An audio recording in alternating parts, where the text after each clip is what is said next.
Welcome to my channel Naidu గారి ఇంటి భోజనం. టుడేస్ రెసిపీ తోటకూర ఫ్రై ఆర్ తోటకూర ఇగురు అండి. దీంట్లో నేను 3 రకాల ఆకుకూరలు తీసుకున్నాను, కానీ తోటకూర ఎక్కువ, కాస్త వేరే రకం ఆకుకూర కూడా వేసుకున్నాను. సో ఇక్కడ నేను ఒక బాణలి తీసుకొని బాణలిలోకి తాలింపు వేసుకుంటున్నాను. ఆవాలు వేసుకున్నాను, ఆయిల్ వేసుకొని ఆవాలు కొంచెం చిటపట్లాడాలి. కాస్త చిట్టపట్లాడితే సరిపోతుంది. దీనిలోకి కొంచెం జీలకర్ర వేసుకుందాము. చాలా సింపుల్ రెసిపీ అండి. ఆకుకూర తొందరగా అయిపోతుంది కూడా అండ్ హెల్దీ కూడా. దీంట్లో కొంచెం ఎండుమిరపకాయలు వేసుకొని కాస్త వెల్లుల్లి రెబ్బలు వేసుకుంటున్నాను. వెల్లుల్లి ఎక్కువ వేసుకోండి, పచ్చి వెల్లుల్లి తినడం కూడా మంచిదే కదా. దీంట్లో మీరు ఆకుకూరలో ఎక్కువగా మాడిపోదండి, కొంచెం మగ్గినట్టుగా అవుతుంది వెల్లుల్లి రెబ్బలు అంతే. మనం చూసారు కదా, నేను చిన్న ముక్కలుగా కట్ చేసుకొని వేసుకున్నాను. పచ్చిమిరపకాయలు ఎక్కువ వేసుకోవాలి, ఎందుకంటే దీంట్లోకి పచ్చిమిరపకాయలు కారం వేయండి.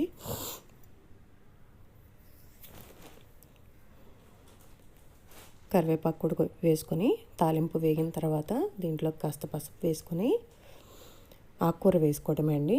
ఆకుకూరలు ఇక్కడ నేను తోటకూర తీసుకున్నాను, 3 వంతులు తోటకూర తీసుకున్నా అండి. ఒక వంతుకి నేను ఇంగ్లీష్ బచ్చల కూర కొంచెం, కొద్దిగా అటిక మామిడి కూర తీసుకున్నాను. అటిక మామిడి అంటే పునర్నవ అని అంటారు కదా, అదండి. లేదా ఎర్ర గలిజేరు అని కూడా అంటారు. నేను ఎర్రదే తీసుకున్నా అండి, తెల్లది కాదు. సో అవన్నీ నేను శుభ్రంగా కడిగేసి చక్కగా తరిగి పెట్టుకున్నాను. చూసారు కదా, ఇక్కడ నేను తోటకూర ఒక్కటే కలిపి ఫ్రై చేయట్లేదండి. ఒక్కొక్కసారి మనకి ఒకటే రకం ఆకుకూర అంత టేస్టీగా అనిపించదు, 2-3 రకాలు కలుపుకున్నప్పుడు చాలా రుచిగా అనిపిస్తుంది. కాబట్టి రేషియో ఏంటంటే, మీరు ఏ ఆకుకూర అయితే చేసుకోవాలనుకుంటున్నారో దాన్ని 3 వంతులు తీసుకొని మిగతా ఏ ఆకుకూరలు మీకు అవైలబుల్గా ఉంటే అవి 1 వంతులో సగం సగంగా వేసుకోండి. సో ఇక్కడ నాకు ఇవన్నీ నా టెర్రస్ గార్డెన్లో ఫ్రెష్గా నేను కోసుకొచ్చుకున్నా అండి. ఇప్పుడు చూపించాను కదా, 3/4 స్పూన్ కూడా పట్టుండదు, అంటే మీరు టీ స్పూన్లో ఒక 1/2 స్పూన్ వరకు వేసుకుంటే ఉప్పు సరిపోతుంది. ఉప్పు ఎక్కువగా పట్టదండి ఆకుకూరలకి, దట్టు తోటకూర వేసుకున్నప్పుడు అసలుకి పట్టదు. సో అంతకు మించి ఉప్పు వేసుకోవద్దు. జస్ట్ అలా ఒక్కసారి కలిపేసుకొని మూత పెట్టుకొని కుక్ చేసుకోవాలి, ఎందుకంటే దీంట్లో ఉన్న పోషకాలన్నీ ఆవిరి రూపంలో వెళ్ళిపోకుండా మూత పెట్టుకొని కుక్ చేసుకోవాలి. సో కూర అంతా మీడియం టు హై ఫ్లేమ్లోనే చేసుకోండి, త్వరగా అయిపోతుంది. అండ్ ఆల్సో అంత లో ఫ్లేమ్లో పెట్టుకొని చేసుకున్నప్పుడు మీకు పోషకాలు వెళ్ళిపోతాయి. కాబట్టి హై ఫ్లేమ్లో పెట్టుకొని చేసుకోండి, కలుపుకుంటూ మధ్య మధ్యలో.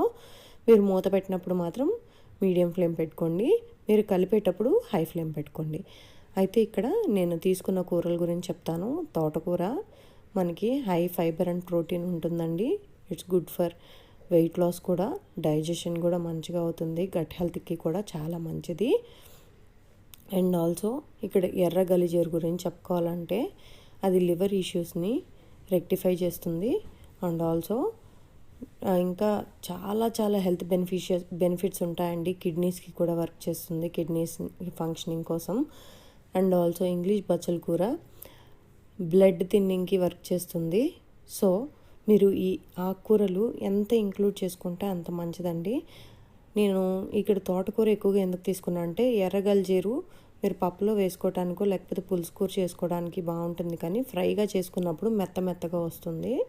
కాబట్టి తోటకూర అయితే పొడిగా వస్తుంది. కాబట్టి ఎక్కువ తోటకూర వేసుకోండి. మీరు ఏ ఫ్రై చేసుకున్నా, లైక్ ఆకుకూరల్లో పొడిగా చేసుకోగలిగే ఫ్రై తోటకూర ఒక్కటే, మిగతా అన్నీ కూడా వెట్టిగా వస్తాయండి. కాబట్టి ఫ్రై చేసుకునేటప్పుడు ఎక్కువగా తోటకూర వేసుకొని మిగిలిన కూరల్ని తగ్గించి వేసుకోండి, అప్పుడు మీకు పొడిగా వస్తుంది కలుపుకోవడానికి. చూసారు కదా, అయిపోతుంది కూడా. ఎంత ఫాస్ట్గా అయిపోతుందో అండి. జస్ట్ కుకింగ్ టైం మీకు 10 మినిట్స్ కన్నా ఎక్కువ పట్టదు. మీరు ఎంత ఆకుకూర వేసినా సరే ఇట్టే తరిగిపోతుంది, చాలా తక్కువకి అవుతుంది మీకు కూర, చాలా కొంచెమే అవుతుంది. మీరు ఒక 4-5 కట్టలు తీసుకుంటే కొద్దిగా ఒక 2 వేసుకునే కూర అంతా అవుతుంది. సో అది చక్కగా చేసేసుకొని ఒక 2 వరకు ఆ కూర మొత్తం వేసేసుకోవచ్చు, సరిపోతుంది. అది ఎంత తింటే అంత మంచిదండి ఆకుకూరలు. అండ్ ఆల్సో కుకింగ్ కూడా ఇంపార్టెంటే. మీరు కుక్ చేసేటప్పుడు దాంట్లోంచి పోషకాలు వెళ్ళిపోకుండా చూసుకోవటం కూడా చాలా ఇంపార్టెంట్. లేకపోతే మీరు ఎంత కుక్ చేసుకున్న ఆకుకూరల్లో నుంచి వచ్చే హెల్త్ బెనిఫిట్స్ మీకు అందవండి.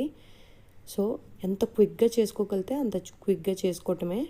ఆకుకూరల్ని ఫాస్ట్గా అలా టాస్ చేసుకొని, అదే పులుసు అయితే మీరు వాటిని ఉడకపెట్టేసుకుంటారు కాబట్టి అంత ప్రాబ్లం ఉండదు. వాటర్ వేసేసుకొని, ఇగురు అయితే ఇంకా ఫాస్ట్గా అయిపోతుందండి. ఇగురు ఇష్టపడిన వాళ్ళు పులుసు కూడా చేసుకోవచ్చు. నేను ఒకసారి తోటకూర పులుసు కూడా చూపిస్తాను, కలిపి పెట్టేసుకునేదే. చూసారు కదా, అయిపోయింది. చక్కగా వైట్ రైస్లోకి వేసుకొని తినండి, చాలా బాగుంటుంది, రుచిగా ఉంటుంది. Enjoy your meal.